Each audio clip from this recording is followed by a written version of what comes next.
ಮಹಾರಾಷ್ಟ್ರದ ಅತ್ಯಂತ ವರ್ಣರಂಜಿತ ರಾಜಕಾರಣಿ ಹಾಗೂ ತಳಮಟ್ಟದಿಂದ ಶರದ್ ಪವಾರ್ ಅವರ ಹೆಸರಿದ್ದರೂ ನೆವ್ಯೂ ಆಗಿ ತನ್ನನ್ನು ತಾನೇ ರೂಪಿಸಿಕೊಂಡಿದ್ದ ರಾಜಕೀಯವಾಗಿ ಅಜಿತ್ ಪವಾರ್ ನಿಧನರಾಗಿದ್ದಾರೆ. ಇವತ್ತು ಬೆಳಿಗ್ಗೆ ಮುಂಬೈಯಿಂದ ಅವರು ಬಾರಾಮತಿಗೆ ಖಾಸಗಿ ವಿಮಾನದಲ್ಲಿ ಪ್ರಯಾಣಿಸುತ್ತಿದ್ದಾಗ ವಿಮಾನ ಅಪಘಾತಕ್ಕೆ ಈಡಾಗಿ ಕ್ರ್ಯಾಶ್ ಆಗಿ ವಿಮಾನದ ಒಳಗಡೆ ಇದ್ದ ಯಾರೂ ಬದುಕಿಲ್ಲ. ಅದೇ ರೀತಿ ಅಜಿತ್ ಪವಾರ್ ಕೂಡ.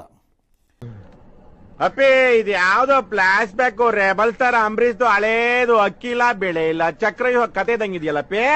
ವಿಮಾನದಲ್ಲಿ 5 ಜನ ಇದ್ದರು. 5 ಜನ ಸಜೀವ ದಹನವಾಗಿದ್ದಾರೆ.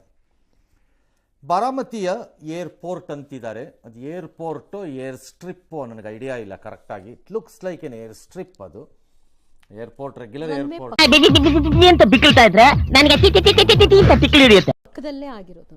ರನ್ವೇ ಇದೆ ಅಂದ್ರೆ ಏರ್ಪೋರ್ಟ್ ಏನ್ರಿ?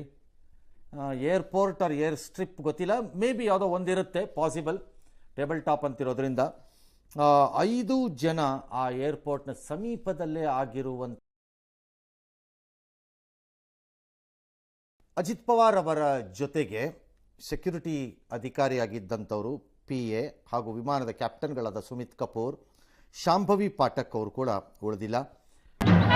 ವಿಷಯ ಅಯ್ಯಯ್ಯೋ ಬುಡ್ಬುಡಿಕೆ ಇಟ್ನಲ್ಲಪ್ಪ ಬಗ್ನಿಗುಟ್ಟು.